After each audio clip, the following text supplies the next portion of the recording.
And hi, Lisa and Thomas, are you there? Yeah. Hello. Oh, I like the mirror. I like it. We went for it. We did it. Welcome, everybody. We are live, and we are streaming, and we're so excited to virtually see you all. Yeah. What, Lisa, did you swear or something? Swearing's allowed. Oh, okay. Yeah. Watch our P's and Q's, but then I'm like, wait a minute.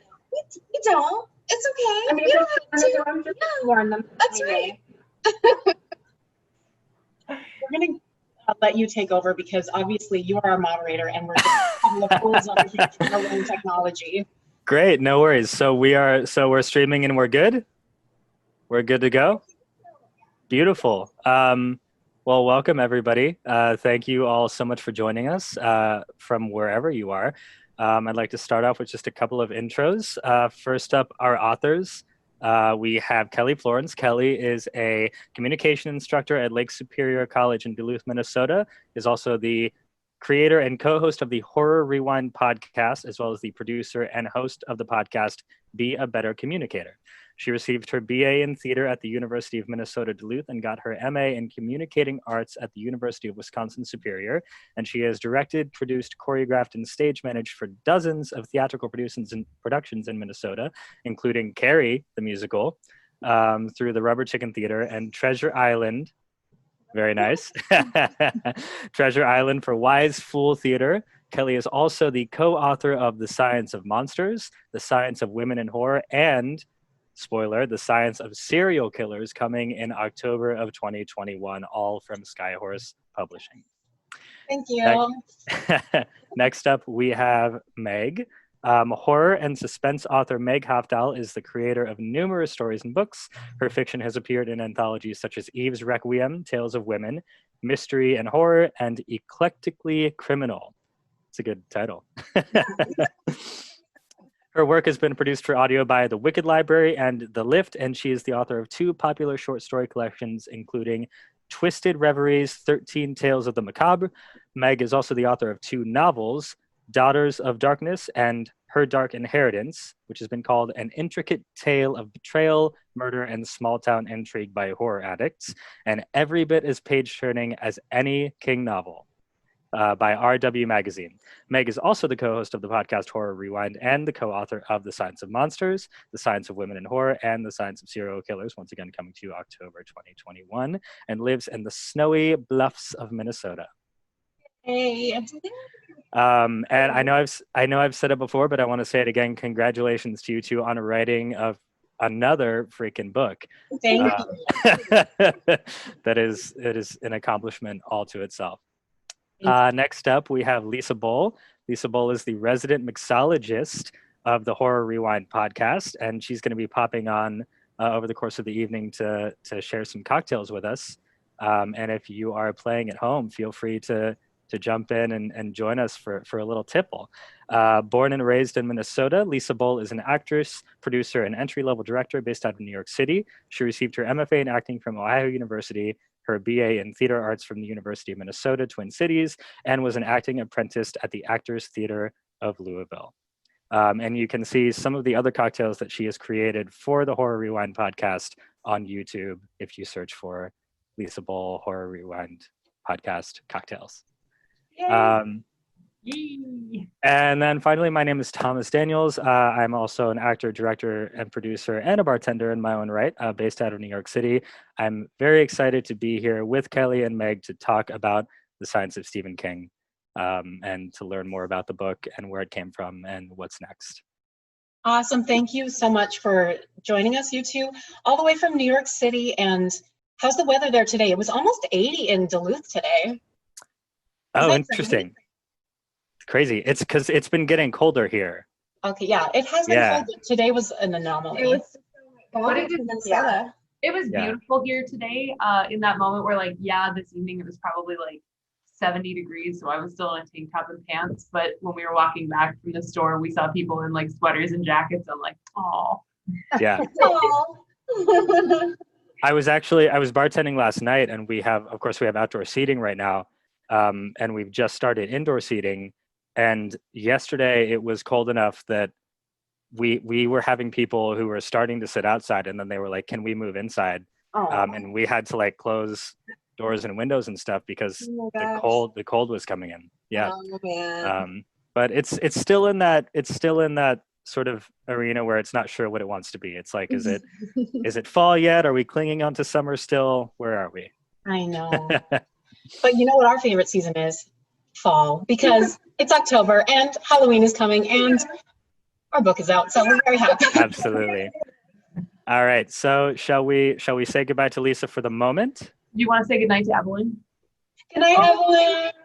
Here. Good night, Evelyn. Oh no, yeah, we There's need a baby alert. Let's see. Good night. Oh yeah. I'm Blondie's Bye. Say bye to all the people. book. Bye. No, my phone is working. So. But we'll see you later. She's gonna go to bed. And Great. Sounds good. We will see you in just a bit, Lisa. Sounds good. All right. So let's begin talking a little bit just about Stephen King and the book and where it came from. So I guess for both of you, I'd love to hear what your first exposure to Stephen King was. Kelly, we'll start with you. Sure. So I remember, I would think I was in first grade, and my dad showed me The Shining. And maybe that's problematic because it's a horror movie and I was in first grade. But if anybody knows me and has listened to the podcast, they know my first horror movie was a year earlier when I was 6 years old in kindergarten and watched Night of the Living Dead. So, I just had it in me and I always loved horror. I've said, why can't Halloween be real? Why can't zombies be real? And so I was always tickled by scary things. When I heard the story of Bigfoot in first grade, I looked out the window and imagined that he was real. So Stephen King is right in my wheelhouse. I didn't read him until I got a little bit older, of course, but I saw lots of Stephen King movies. Oh no, and look, there's Pennywise.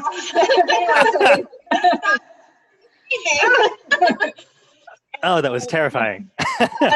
Yeah. Pennywise just hangs out here. I love all things creepy. Yeah. We just attract that kind of man. Yeah. I know that I think you watched a movie before you read King, right? Or not? I did. I don't remember exactly what Stephen King movie was like the first one I watched. I mean, definitely the It miniseries in the 90s, but I read Carrie when I was 13. And for me, that was like a really life-changing experience because it resonated on the level of, I was this girl who loved horror. So that was amazing, but also she was going through similar struggles I was going through at the time. Any girl at 13 is going through at the time. So I think that combination made it sort of a perfect book for me to start reading Stephen King. And then after that, I devoured his books and movies, and seeing The Shining for the first time when I wasn't in first grade. I'm not that cool, but I was in like sixth grade maybe, and I started making all my friends watch it. I'd make them watch it when they came over, and I think I might have scared off a few kids that way.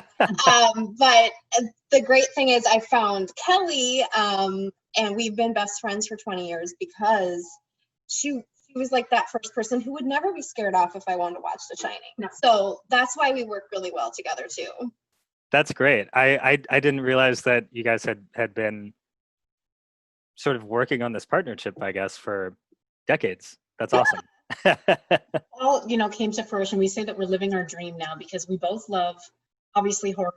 We both love Stephen King. We both love research. And if there was anybody, I never met anybody else also who would love to be stuck in like an old musty library, like digging through like research. But that we're living our dream now. We get to do that sometimes. Yeah, it's great. We get to live out our dream, and like we sort of came to it naturally because we both love to write, we both love to do all these things, and somehow it all came together, and we're just lucky we get to do it together too. Hi, Pennywise.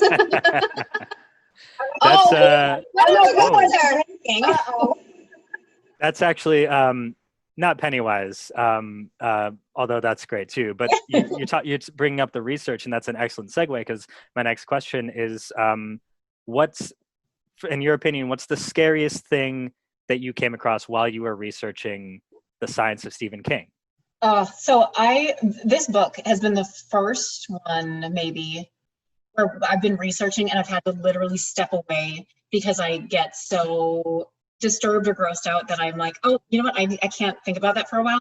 I think one of the ickiest things I found out is for the chapter Thinner was that a tapeworm can live in a person. The longest tapeworm ever found in a person, I think, was 80 feet long, and they can live for 20 years inside a person. And tapeworms are real. And also, some people purposely swallow them to lose weight. So gross. I think that's disgusting. Like, what was disturbing to you? Okay. Yeah. So for me, for the dark half, I did research on conjoined twins, but also the sort of symbiotic twin and parasitic twin.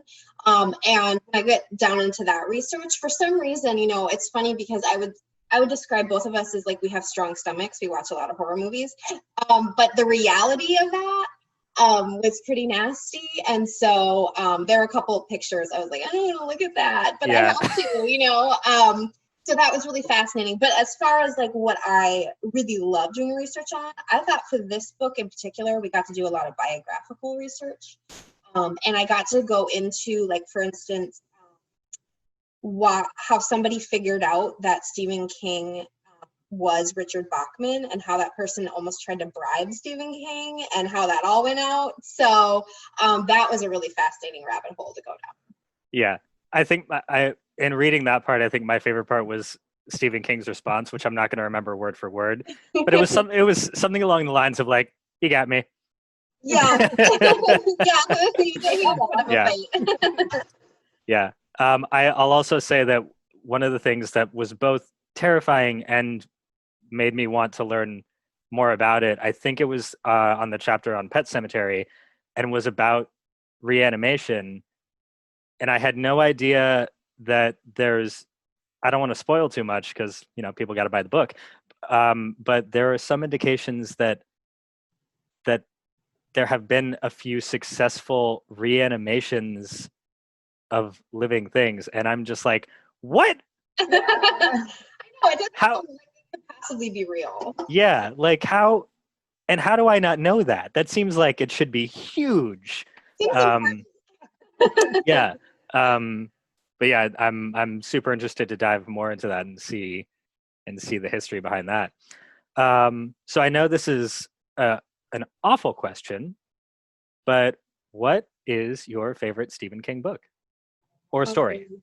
It's so hard. Okay, but I know I'm gonna go first because I think and it's a series that's been so important to my life is the Dark Tower series. I love it so much. The number 19 is really important to me because of that series and just Roland and the Dark Tower in general.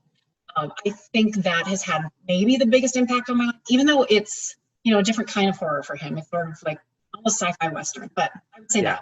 What you think? Well, that's a really hard question. But I should have been more prepared for that question. I think that's probably an important one.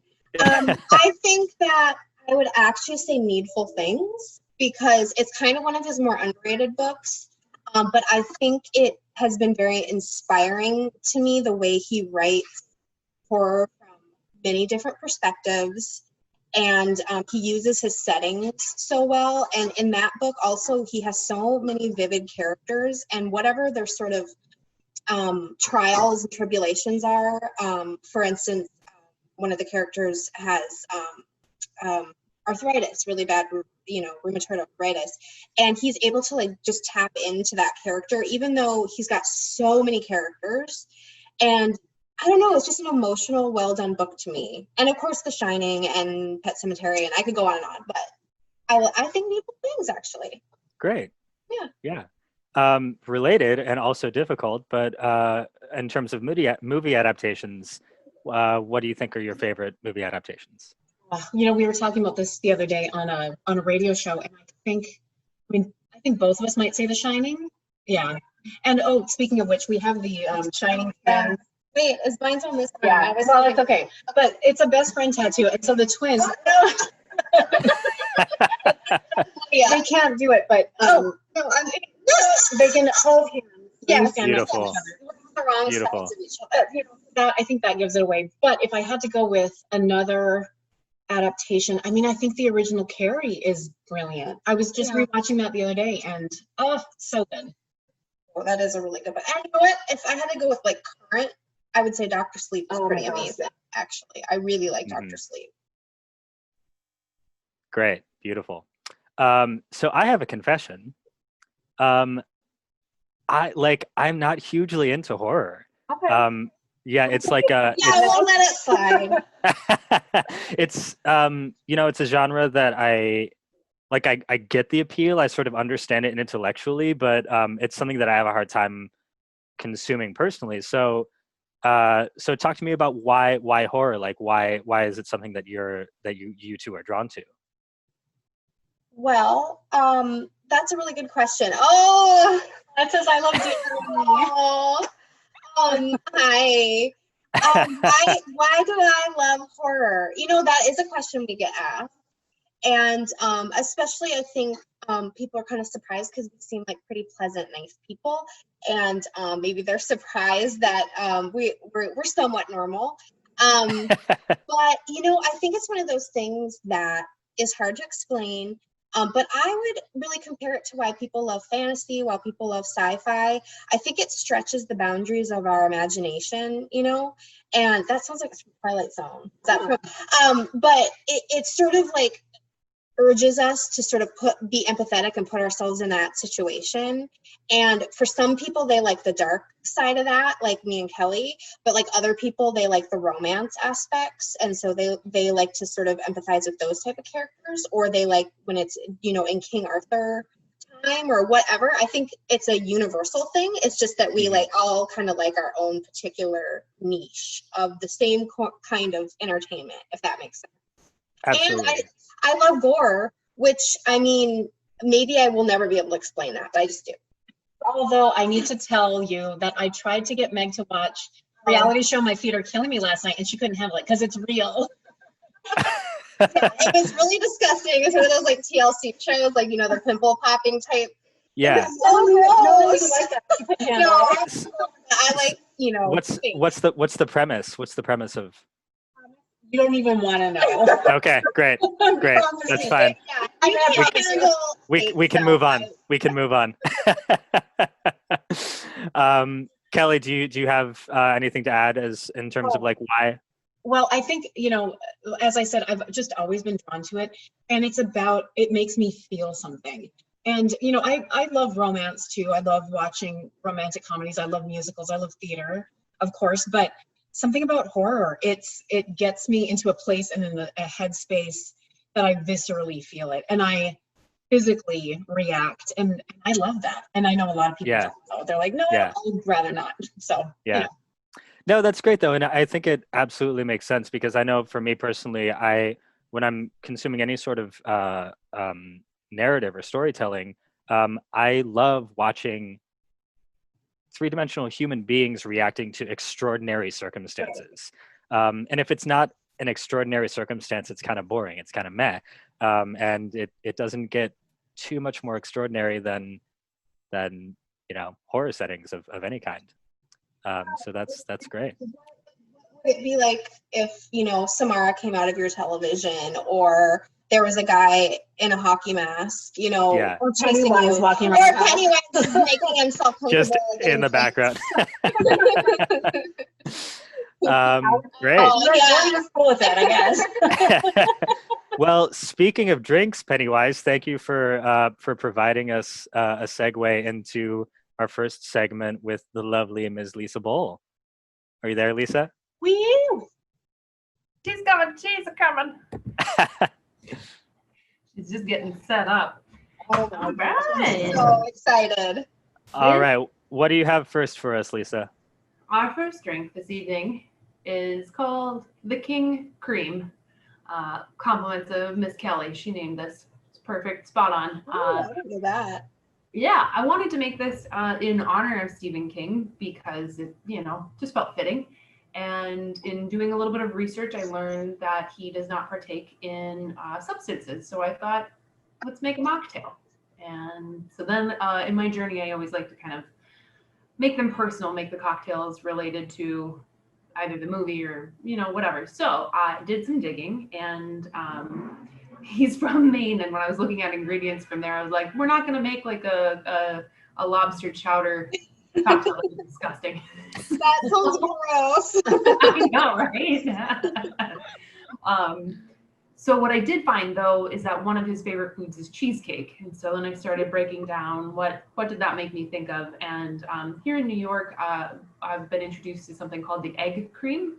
Oh. And yeah, that felt like something really fun and attainable to do that would sort of give you the idea of drinking a cheesecake, but not as thick and much easier to make at home. So Kelly posted the ingredients. So if anybody's playing along at home, I have to We're grab. going to play along with you, Lisa. So Yeah. We're gonna try to Yeah. make it. so tell us what to do. Wait, yeah, we're Great. grabbing our stuff. So Amazing. just tell me what to do. Whatever glass you have, you know, you could do a pint glass. I've got this beautiful Kentucky Derby glass from some friends. Thanks, Dr. Linda. We're gonna spotlight you here. So we're gonna start just with that, right? And then ideally, beforehand, if you have the chance, if not, I can vamp, but go ahead and blend some strawberries and sugar and just a little water. Yes. Ooh. You're gonna want about 1/3 of a cup. I know that sounds like a lot, but I want this to really, I want you to really taste the strawberries in that. I would drink it already. It's ready.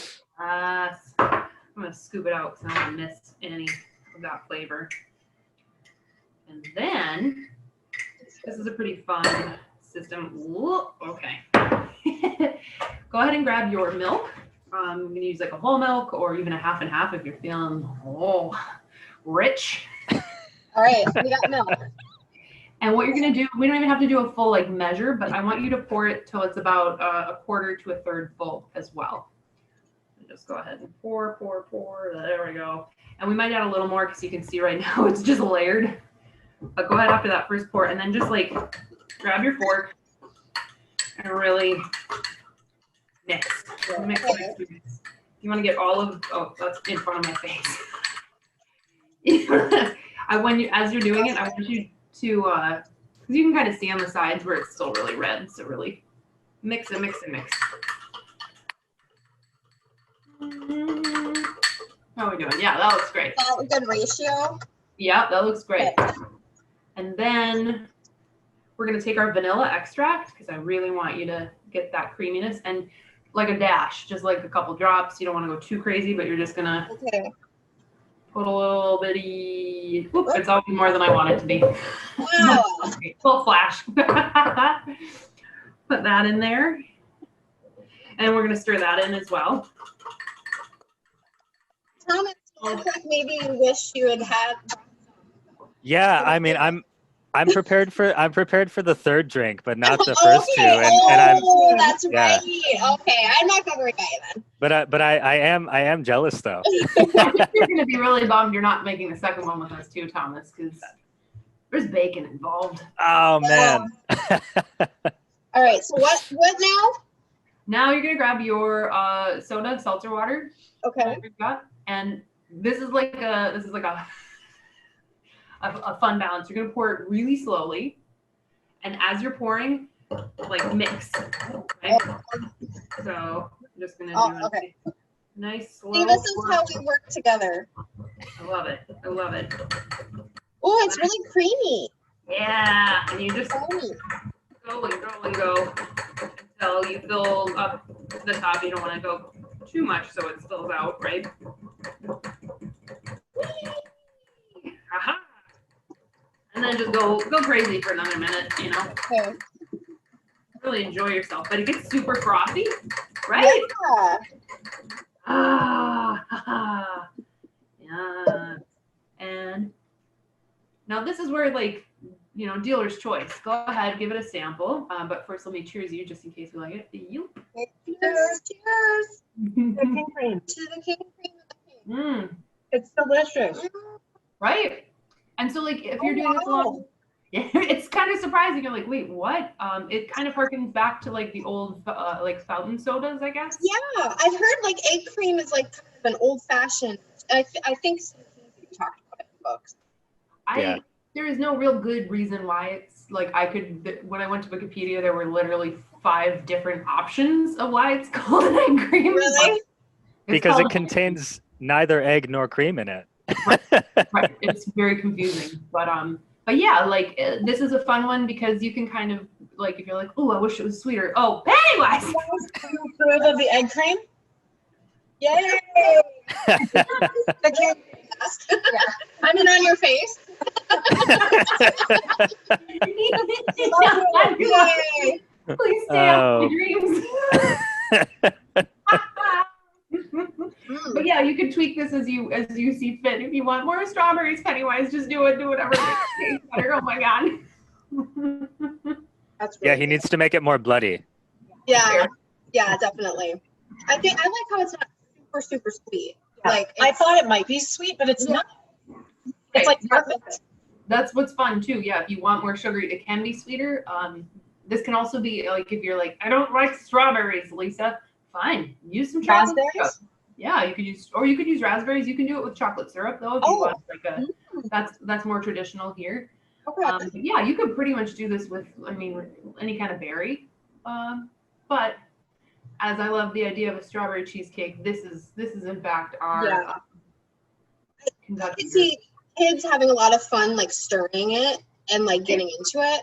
That was fun, and it kind of like forms into a neat foamy action. You know, And it's visually beautiful. Yeah. Right, like whenever you're Thomas, you've probably done this if you've ever made a drink with just like egg whites. Yep. And you do a lot of that shaking, you get the same effect of the beautiful foam on top. So My favorite part about making a drink with egg whites is convincing the person that you're making it for that it's okay. yeah. Because Like, wait, vanilla. yeah, because people hear that and they go, "Oh, real egg whites in my drink," and I'm like, "I promise you, it's gonna be great. Just like let me make it for you." All right. Thanks, Lisa. Thank you, Lisa. See you in a little bit. Yeah, we'll see you in just a second. Beautiful. All right. Great. So, Meg, if we could focus on you and your writing for a little bit. I'd like to just ask you a couple of questions about your writing career and your stories. Awesome. A little birdie tells me that Stephen King actually inspired you to become a fiction writer. Can you tell us about that? Yeah. So even before I read Stephen King, I came to know him from his movies and things. And when I was little, like maybe 7 or 8, I used to do like fake interviews.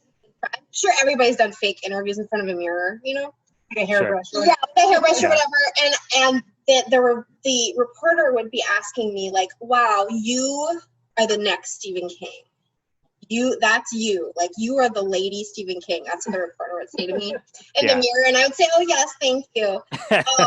So when I started reading his work and other work, I sort of was very much inspired by the way, you know, we were talking about 3D, vivid, real characters. And I think Stephen King is able to do that and also have a sense of humor.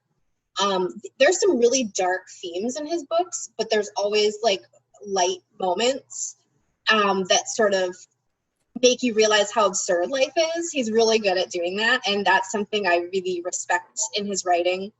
I went through a phase where I like wanted to write great high literature, and I realized that my calling was to write the literature that I love to read, which was Stephen King, just Shirley Jackson, so many others. But yeah, Stephen King has definitely been an inspiration for me, and in my books, I ended up sort of taking some odes to him. For instance, I have a town that I base a lot of my stories in, which is something Stephen King does that I really like. So it kind of builds like a really neat world space for you to play with. And so that is definitely something I was inspired to do because of him. Sure. Yeah. Can you tell us a little bit about your stories or your novels, maybe like a greatest hits or something? Sure. So I started out with short stories, and I wrote. First, I had short stories published in different anthologies, and then I wrote for Inklings Publishing. I wrote 2 short story collections called Twisted Reveries, and they are each 13 short stories. And this is all horror. I call it female-driven horror suspense. And then I jumped into the novel game, and I have 3 novels. So my first 2 are out, and then my 3rd one is actually coming out in a few weeks on October 24th, and that will be the end of the trilogy. So it's called the Willoughby Chronicles, and it starts with Her Dark Inheritance, Daughters of Darkness, and then The Darkest Hunger, which is coming out October 24th. So I'm really excited about that. It's bittersweet because I'm kind of done with that story, but thank you. And even sad about I know. Just keep drinking. Yeah. But I've also got to be able to write for the Wicked Library and the Lift, which I get to write like really fun audio plays, and that's been really fun too. So I've just been really fortunate, and being able to do my fiction writing and then also do my nonfiction writing with Kelly has been like a great experience. Yeah, that's fantastic. So you mentioned you have I can't believe you have 2 books coming out in the same month. That's incredible. Superwoman, basically. Yeah. How many people have you killed this month? Yeah. Thank you. Yeah, but is there anything else that you'd like to plug that you're working on next, other than, of course, you have your next book with Megan coming out next year? But is there anything else that you're working on right now that you'd like to talk about or tease? So for Inklings Publishing, I'm doing another book of short stories. I took some time off to write those novels. So now I absolutely love short stories. And that's something, again, Stephen King, short stories aren't always the most popular. And so I really like that he's continued the tradition of writing, story collections. So I'm writing a 3rd story collection, and that's all going to be antique tales of terror. So it's all stories taking place, which is fun because I like to do like history and research, like And then what? That's sort of like that's almost like sort of a combination of like the fiction and the nonfiction. Like you're getting to do all this research, and then you're also getting to sort of world build and take the historical bits that lend themselves to horror. That sounds fun. Because I found some stuff along the way, especially we're doing Science of Serial Killers right now, working on that, and I've been getting down, into the serial killers from 100, 200 years ago. And so I like jot things down like, oh, this will be good for my fiction. So yeah, exactly. And then I have some other books that I can't talk about yet, but I have another project coming as well. So I'm really excited, and it's big news, and congratulations. I know, but maybe I shouldn't.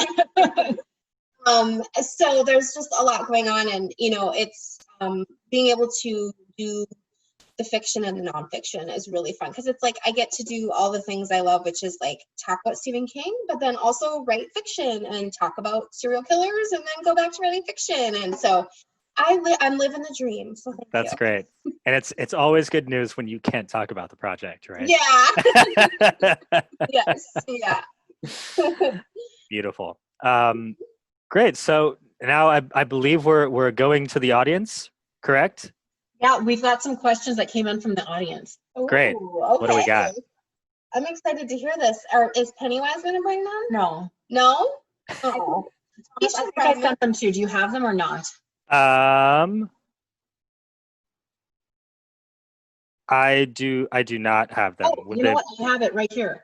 Okay. So our first question from the audience is, if you had to live in a horror movie, which one would you choose? You know what I would choose? But I don't know. I was gonna say Evil Dead 2 so I could live with Bruce Campbell, but maybe that's a bad answer. I immediately thought, like, what hunky guy is going to protect me? But you know what? We don't need a hunky guy to protect us, right? That's right. You know what I would choose? The Shining because I wouldn't Oh my God. mind. I would love to live in that hotel. I want to live in that hotel, But not with- less ghosts. Like Yeah. once maybe some of the ghosts leave But somehow. Jack Torrance, I mean. Well, no, pretend we killed him. Okay. So then, yes, I would live there too. There you go. I did find them. Sorry. So, Oh, so no, yeah, that's yeah, okay. yeah. Great. So the cast of the last horror movie or TV show that you watched is who you are stuck in quarantine with. Oh. How would it go? Oh, you know what? The last TV show that I watched, which was horror related, was The Walking Dead. So I feel really good about that because They'll protect. yeah, I mean, no, I feel very safe. yeah, that's good. Meg, what's the Not last bad. horror movie or TV show you watched? Or TV? What I watched the other night, and I've been watching some old Vincent Price movies. Oh. So I watched one where he is an actor who it's called Theater of Blood. Have you seen that? I have it on VHS. That was my first time seeing it. Oh my gosh. So Vincent Price is an actor who is killing all the critics who gave him bad reviews. Thomas, does this ring a bell? You need to watch it. No, Thomas. I don't get bad reviews. But it was so over the top. Oh, yeah, no, I know. So like I love over that the one. top Vincent Price. Yeah. I'm Yeah, there. yeah, actually, I would live in that world. Yes. That sounds good. Oh boy. I wonder if there's so the question was the cast of the last horror movie or TV series. I wonder if there is a gap between if you're stuck with those characters or if you're stuck with those actors. Oh. Yeah. I don't know. I don't know. I like it either way. Yeah. Either way would be okay. Yeah. Right? Yeah. Yeah. Right. Yeah. I mean, anybody gets annoying in quarantine. After Yeah. that, I suppose, but True. Yeah. Great. So Lisa, are you there? I think we have another cocktail on the way. Yep, she's almost. Let me just put the final finishing. I'm getting ready for the prom. What? Look at that. Oh. Costume changes. Wow. Okay. I'm excited. No, Pennywise, no. She's feeling all good, and then you took away her good vibes. Wait, I have to interject, Meg. Pennywise. Oh. I love that Vincent Price movie. Dennis Delaney screened it for us for one of the classes I was in, and it is. I love it so much. I love it so much. Yes, I was just obsessed with it. I mean, it's just so over the top in the best way. Yes. And to your point, Thomas, like, I'm a scaredy cat. Damn it. Anyway. Obviously. Oh wait, I forgot my ice. I'll be right back. 1 second. okay, I'm showing my shirt because I bothered to put it on. So Nice. yes, and that's from Monster Squad. I've seen that movie. I swear. Yeah, Terry White for prom queen. Yes, and Nice. here she is. And here she is. Yes. I want to make sure I have my measurements right. So I'm just pulling up my low. Where did they go? Here we go. Sorry. Yeah. Theater people. Oh, good. Okay. So Carrie. This is a little drink I like to call "They're all gonna laugh at you," because it's a line in the movie and it's a funny thing to say in a scary place. He's got you, Lisa. So he's not gonna. Fair. So for this, you're gonna need. Oops! I woke up my baby. Not that. Oh well. I'm sorry, Chris. It was Pennywise. Oh. Anyway, you're gonna need your shaker. If you have a horror rewind one, even better. Filled with some ice. Yeah. So we'll have that ready. I got it. Oh. Yeah. But first we're gonna grab our martini glass. And On your plate, also assuming you've already done this, that strawberry puree we used earlier, exactly. Beautiful. Just gonna go ahead and run that glass. I love a decorated rim. It's my favorite. So once you've got it nice and evenly coated, if you feel like being like, oh, I love my blood, go ahead and just like grab a finger and like drizzle it down. Nice. Just for some good aesthetics. Here we go. I've made a mess. Once we have that, I want you, unless you do not participate in meat, then skip this step. But if you do, But guess go ahead and grab. We have vegetarian, vegan bacon. Ooh. Good to go. Amazing. So Great. it's all good. Yes. So you have that all crunched up, right? Yep. And then, yeah, you're just dipping. You're dipping. You're dipping. This is like half the work of this cocktail, I swear to you. Just some things I have learned, which I probably should have shared earlier. You want that bacon to be like super crispy and super dry. Like by the time like it'll adhere better, and then it'll be a little less greasy as you drink. But you know who doesn't like a little, bacon with their drink? So we've got that in there. And if I were closer, I would probably pop this in the freezer fast. But what were you saying? Vegan veggie bacon is actually pretty good, right? Yeah. And I did crisp it up, so it's super crunchy. Yeah. Yes. Beautiful. Amazing. All right. So for the rest of this drink, you're going to need some Irish whiskey, given all of the religious undertones and overtones in Carrie. I felt it appropriate to use an Irish whiskey. Here's a fun little tip. If you're like, oh, that might be fun, but I'm not ready to commit to, a full liter. Two Gingers, shout out to our friends back in Minneapolis. Just go ahead and buy yourself a little one of these, if you're not ready for one like this. That's like a medium. That's like a baby and a dad. Yeah. That's a mom. Yeah, all three sizes. Yeah, don't ever feel like when you're like, gosh, I really want to make that drink. Like start small. Just get enough to make one. And then if you're like, oh, I like this, I'm going back. So we have those, some maple syrup, and some bitters. Thomas, I always say this wrong. Agnostra? Angostura? That's how I've heard it. Astoria? Isn't that where you live? Angostura. Angostoria. Angostoria. Like Worcestershire. Yeah. Worcestershire. Worcestershire. Great. So let's go ahead and do this. I love utilizing the top of your shaker as just like an option for measurements, because otherwise this can get dicey real fast, right? If you don't have a pour spout and you're not, feeling comfortable. So go ahead and grab your Irish whiskey. And we're going to do 2 ounces, which is roughly 2 capfuls, depending on your shaker. We'll go ahead and do 2. Start eating this.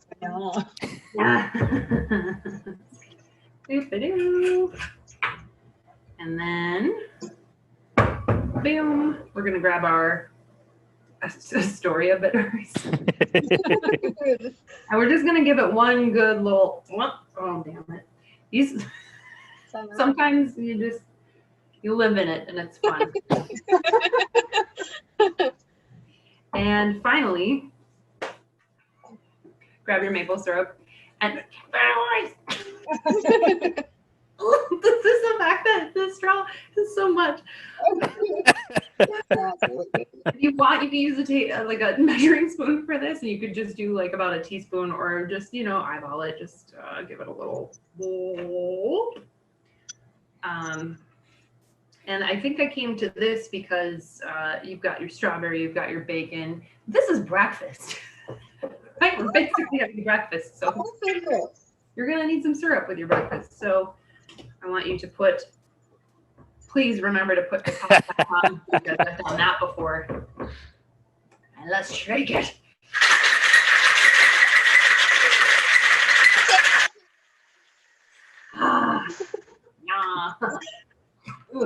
And then I love this because you just pop it off, and we're gonna go ahead. Me first. Okay. Give it a pour. Oh, Pennywise, just wait your turn. And then, just for giggles, go ahead and pop it open. None of these got as small as I wanted, but go ahead and grab. This is just also an homage to the broken mirror moment of this movie. I love the idea of some broken glass. If you felt like you were starting a viewing party, go ahead and just like, take a little meat tenderizer and break some up and get some shards. But these would be great for like a lot of people have to like tone down and not have like a big Halloween party. But if it's just like you and your spouse or you and like two of your friends or something, you're doing something small, like this would be so cool to have these drinks. yeah, Super active. Everyone decorate your own rim. Exactly. I then want you to grab, if you have a full slab left, because there can never be enough bacon. I'm gonna cheers you. Cheers. Oh, And the I just realized pig blood. Mm-hmm. Oh, Yeah. Yeah. Oh my God. that's It's so good. mm. And the bacon? you guys. Oh. Hi, Lisa. I have as you saw her earlier, but my little baby, and you just kind of slow down on this part of your life for a little bit, which is great. No, Yeah. reality. But yeah, I totally missed that point. The reason I love the strawberry is just also the nod of the cap to all that blood. Yeah. Yeah. Exactly. Oh, that's so good. It's like a Yummy. cocktail and a snack. This is, don't wear white gloves. There he goes. Pennywise approves. That's 2 for 2 from Pennywise. Not getting haunted yet. Okay. Okay. We love your prom dress, and I hope your baby went back to sleep. Yeah. Yeah, fingers crossed. Which tells me either Chris is in there rocking her or she's asleep. So I'm guessing it's A. Good on him. Good for Chris. Yes. Come back and do a shot with Thomas later. Great. Yeah. Thank you. We're Thank you, waiting. Lisa. So welcome. We'll see you in a little bit. See you in a bit. Great. So correct me if I'm wrong, but that is a cocktail that has appeared on the Horror End podcast, correct? Yes, actually, I think it was our second episode. Yeah. Because we started our podcast 2 years ago. Well, no, sorry, 3 years ago. Wow. See, that's what the pandemic has done. Time doesn't exist anymore. It's not real. Yeah, no, it's still March. Oh, I know. It's like, wait, what?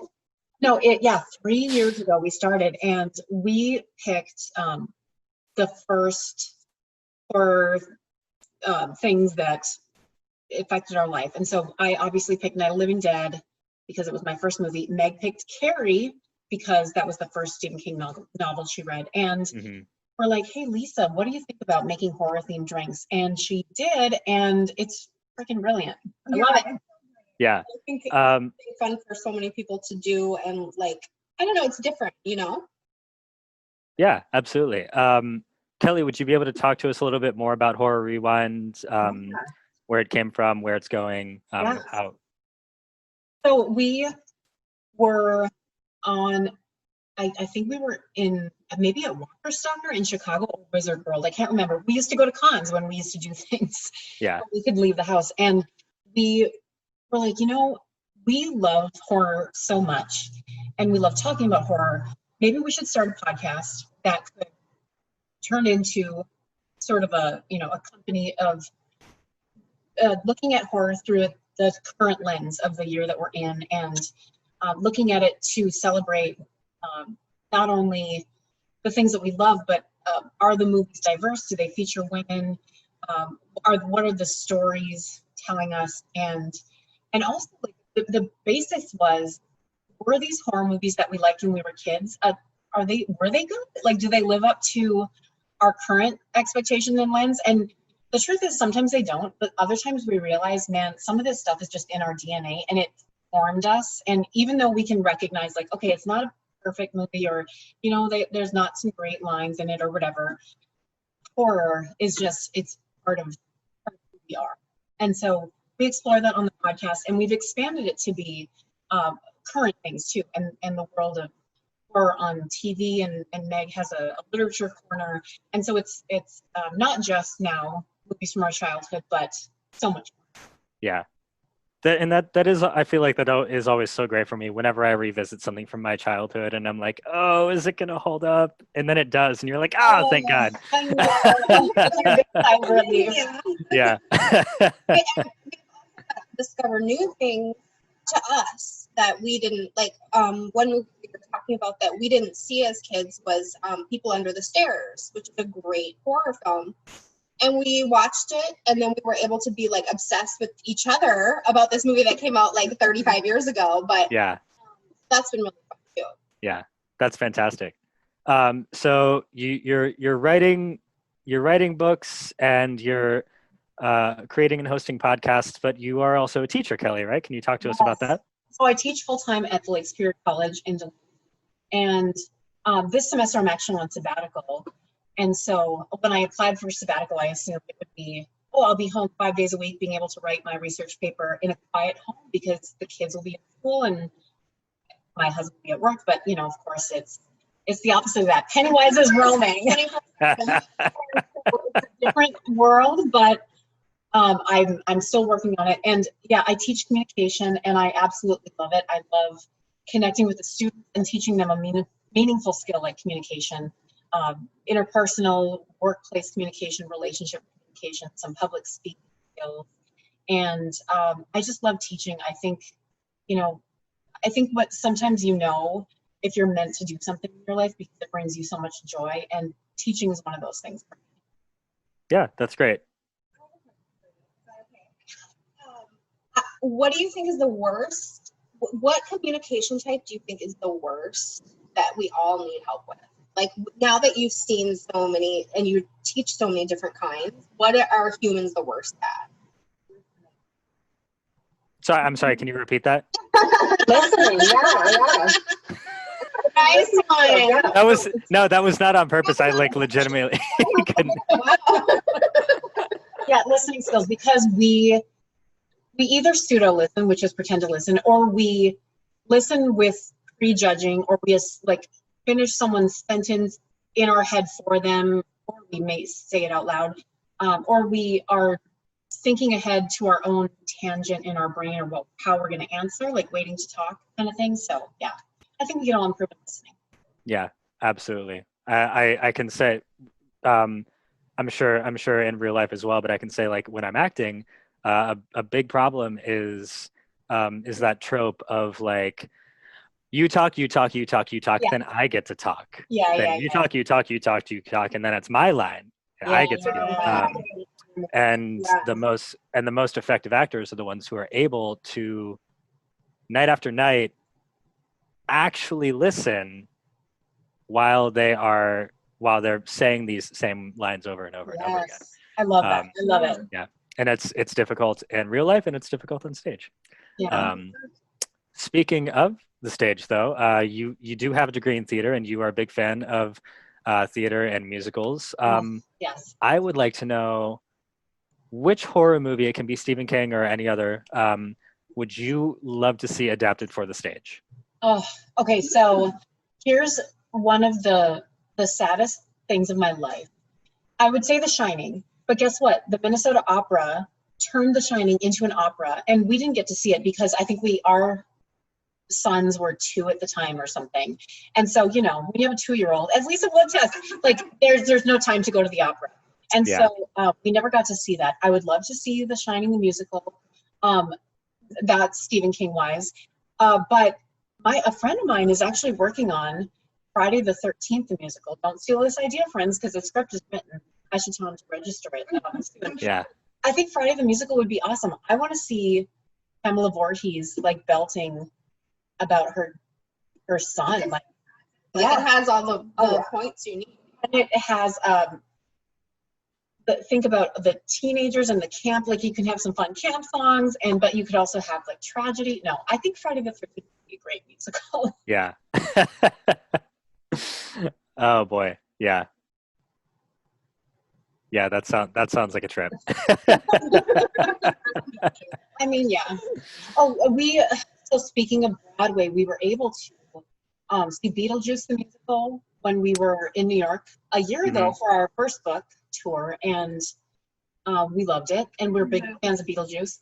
And we're also able to see Moulin Rouge, which is, our ultimate, Cool story about Moulin Rouge. We saw it a lot in the theater. We saw it 19 times in the movie theater, and Holy we kept seeing it smokes. in the same theater that the people recognized us coming back, and they're like, just go in. Like, they stopped charging us for tickets. And so, it was great. That's how we saw it so many times. Little known fact, Moulin Rouge is also Pennywise's favorite movie of all time. Yay! Beautiful. So we have we have some more audience participation, correct? We're gonna ask some trivia. So listen, we posted on Instagram. There's a post on Instagram with a picture that says Stephen King trivia. So if you are going to participate, you can comment on that, or you can hashtag or add us on Twitter, or you can comment right now in the Facebook feed. Pennywise, go check the computer. Go check it. It was a ring. Great. It's okay. Throw anything. No, Great. So are we going to be evaluating these answers in real time? we are not. Oh, okay. We're gonna let time simmer here, and we can. Then we'll come back while and we're we will name some names of people who got these answers correct. So Beautiful. Okay. So Oh, I do want to show the science thing right here, and the beautiful cover that Skyhorse Publishing designed, and we were just so pleased with it because it's that great Stephen King font that people Yeah. recognize. It's that's so absolutely cool. beautiful. And you can get it pretty much anywhere. So That's local if beautiful. you can, and yes. Great. Am I announcing the questions, the trivia questions live, Yes, or are they happening? Why don't you say the questions and we won't answer? We'll just be like this. Great. Okay, so for those of you playing at home, what is the name of Stephen King's dog? What was Stephen King's first published novel? And name one of Stephen King's biggest fears. Once again, the first question is what is the name of Stephen King's dog? What was the name of Stephen King's first published novel? And name one of Stephen King's biggest fears. So pop online and participate, and we'll call out those of you with correct answers in a bit. Yes, Pennywise will come back to us with some receipts. Beautiful. All right, I think it is time Oh, Thomas, get for ready. for me to do a shot. Yeah. So it is. Lisa, teach me. Lisa, are you in another costume? This is what I'm excited to see. She's like, hey, girl, you're quick. This is the stage of pandemic I am. Look at your makeup. Thank You're you. ready. Wow. So to get ready for this new drink, I'm going to finish this drink. oh, I'm gonna do the same. Great. So this movie scared me. Children of the Corn is our next tribute. Wherever my sightlines, great. And so after I watched it, I was like, I think I should have been drunker or drunk. So you should have made this first. So for your watch party, I want you to be incredibly careful while you do this because we're going to involve some flames. But besides that, my little winding research brought me to what I call the Molotov cocktail. Perfect. we love a good pun. Yeah. So for this drink, we're going to use bourbon because I love it, A, and B, to be considered or classified as a bourbon, the mash has to be 51% corn or higher. So this is the old adage where all bourbons are whiskeys, but not all whiskeys are bourbons, because a bourbon is going to have more corn in its mash, and that to me gives it a sweeter, more mellow profile, which is what I'm turning into as I age. So this one's pretty simple. We're gonna have some bourbon, and then we're gonna have some moonshine. I love Beautiful. it. 'Cause you know Now- those kids in the corn would be drinking moonshine, so that's Oh, yeah. perfect. Right. Now, Lisa, I hope you won't put me in bartender jail because I unfortunately don't have bourbon. I have Tennessee whiskey. Wow. But it is Good it is job. still made of over 50% corn mash. Show me that bottle. I have Gentleman Jack Okay, I'll allow it. because I'm a gentleman. And then very unfortunately, my local liquor store only had flavored moonshine. Oh. So I've got myself some 100 proof cherry moonshine. You know, I'm for that. That's gonna be fun. That sounds Yeah. good. So it'll be interesting. This is gonna burn figuratively and literally. So Right.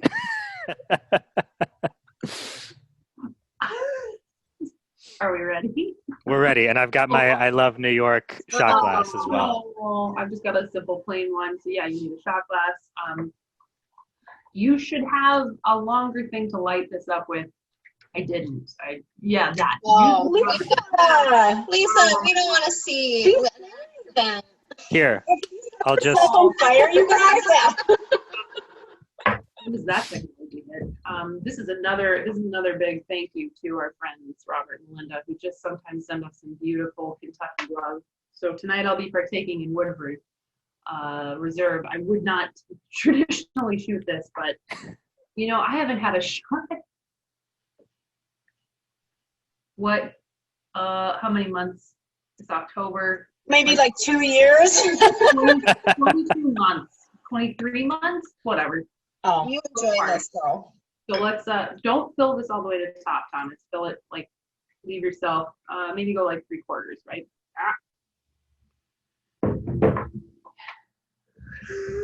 I'm nervous. Go ahead and open up your room. watching like the next viral horror movie Yeah. right now. We don't even know. We're gonna see a woman burn live on Zoom. Yeah. look, whatever it takes to sell some books. There you go. Right? I wasn't like 100% on the bangs, so we'll find out tonight if I get to Right. Yeah.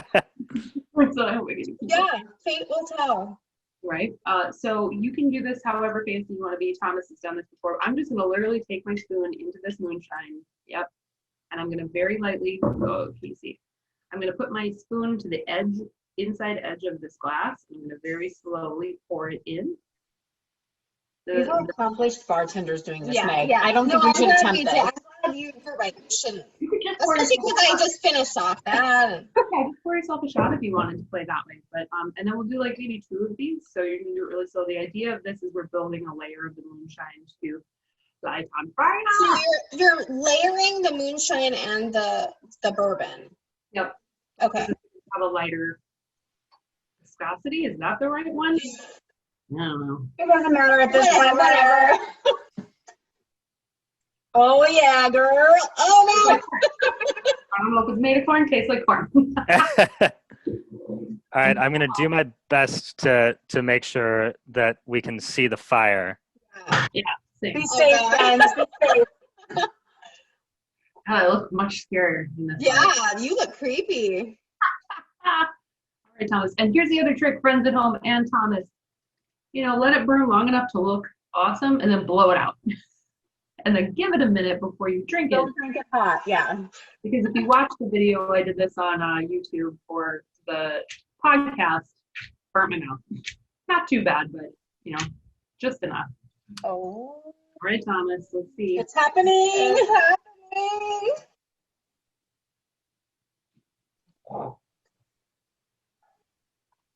Come on, buddy. Come on, buddy. Drink. Come on, buddy. Come on, you can do it. Ah! Oh. Did you do Uh, it? Oh, it's not going. Oh, this is come embarrassing. on, fire. I need more moonshine. We'll try one more time. It's not alcoholic enough.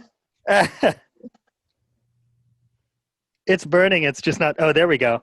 Oh, Thomas yes. Lisa has hers. Oh, Yes.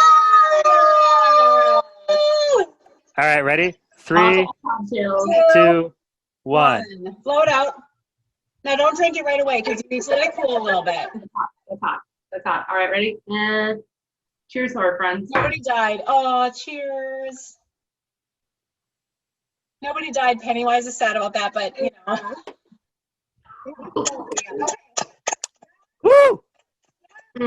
Smoky. Thanks for taking one for the team, both of you. Cause of fire, so thank you. Pennywise, what do you have to report? Who answered correctly on the trivia? Luke Hofdahl? No, I don't believe it. My husband. Well, you don't get a prize or anything. No, there's no. Congrats. Hey, wait, though, speaking of prizes, if you want to win the prize package that we're going to draw for tomorrow, you need to like our page either on Facebook or Instagram, or, you know, follow us on Twitter, and then comment or retweet, and you'll see there's lots of fun prizes, including one of these Horror Rewind shakers, so you can make your own drinks at home. Meg's novels are going out. There's some Gothic Gifts themed pillows, so it's horror themed pillows. Like, there's so much fun stuff. Thomas, your beer didn't start on fire, did it? No. I spilled a little bit. Oh, okay. So I'm like, wait, am I talking over like a beard on fire? No. Be like, I'll be right back. I'd have to take care of. We just see someone with a fire extinguisher coming on you. Oh, Lord. All right. Anything else that we need to? Yeah, I mean, inebriate? just a couple more things. Lisa, do you want to stay on for the final bit? Lisa. Or are you gonna leave us? I'll hang out. I'm just gonna. Okay, great. Hang out. I'd love to just take a couple of minutes to tease the Science of Serial Killers, which is coming out October 2021. Is there anything more that you guys can tell us about that book and the inspiration behind it and how it's going?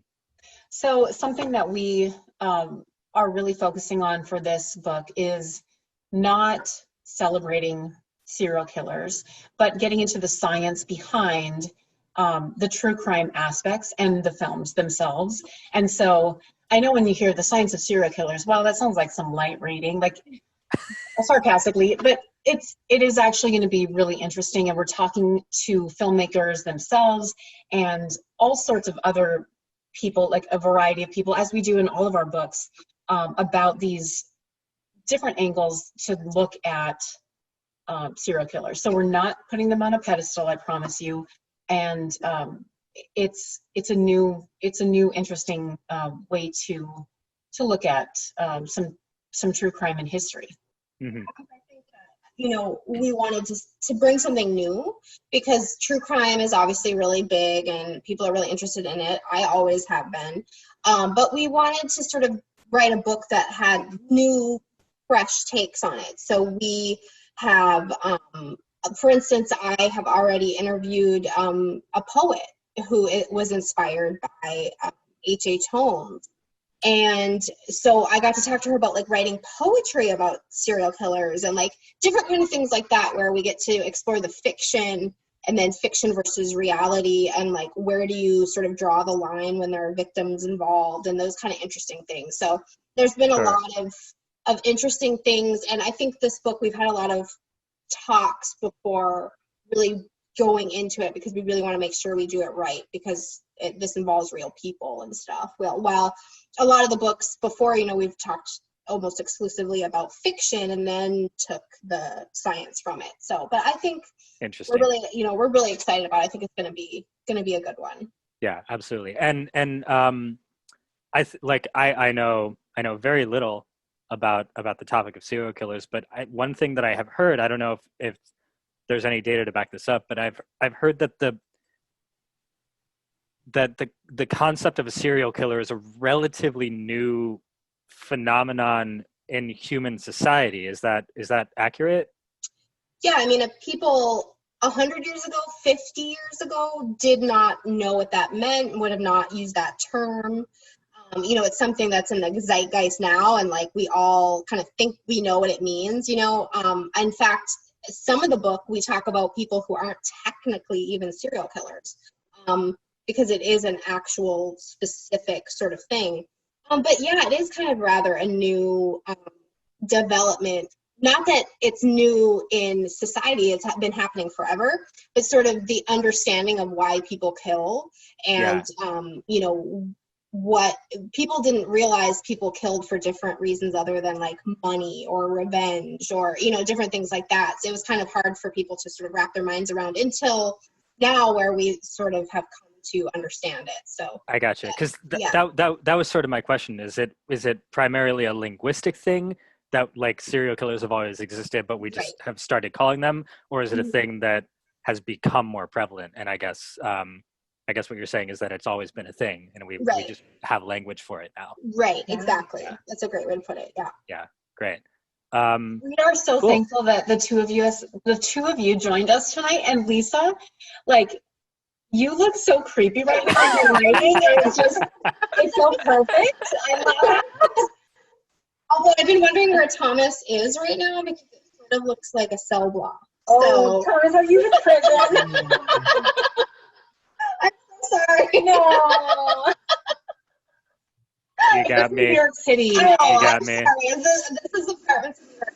I'm sorry. I thought. No, I'm on record. I'm on records. I'm on Rikers. You got me. This is my rec time right now, actually. Yeah. In fact, I'm actually getting in a cab after this is over to bail him out. So yeah. Oh, okay. Well, people. Yeah. True friend. Yeah. The internet was better there for him, so he was just like, Is there anything else that either of you two would like to call out about the book? I think you've already said where people can get it. They can get it on Amazon or pretty much anywhere that you can find books, right? Yeah, and you know, we just want to give a shout out. We last night had a drive-through book signing, which is maybe the new normal during a pandemic, and we were masked and gloved, and cars drove through, and like most of the people were wearing masks in their cars even, and it was amazing. And we just love, I mean, we can't wait to get out and meet more people. We should be on a book tour right now, but you know, we're here, and that's okay. But we are seeing you virtually, and we are so thankful for everyone who has reached out, left reviews, bought the book already. But yes, read horror, watch horror, and have fun this October because it is our month, people. I know there's some restrictions, but just make Halloween yours this year. And we're really excited. This book is our first, that's going to be an audiobook, and so that will be coming very soon. So if anybody is interested in that, that will be coming really soon, and we're really excited to hear that. So, but yeah, you can find Science of Stephen King and our other books pretty much in. Don't forget Meg's book is coming out. Her third novel to finish up the trilogy is coming in a couple of weeks. So October 24th, right? Right, you listen well, Thomas. Nice skill.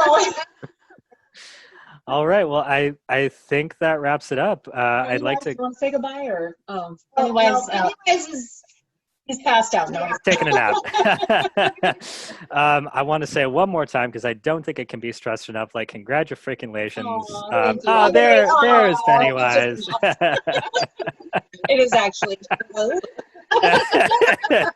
Congratulations, Pennywise, for making an appearance in the book. Yes, he should be so lucky.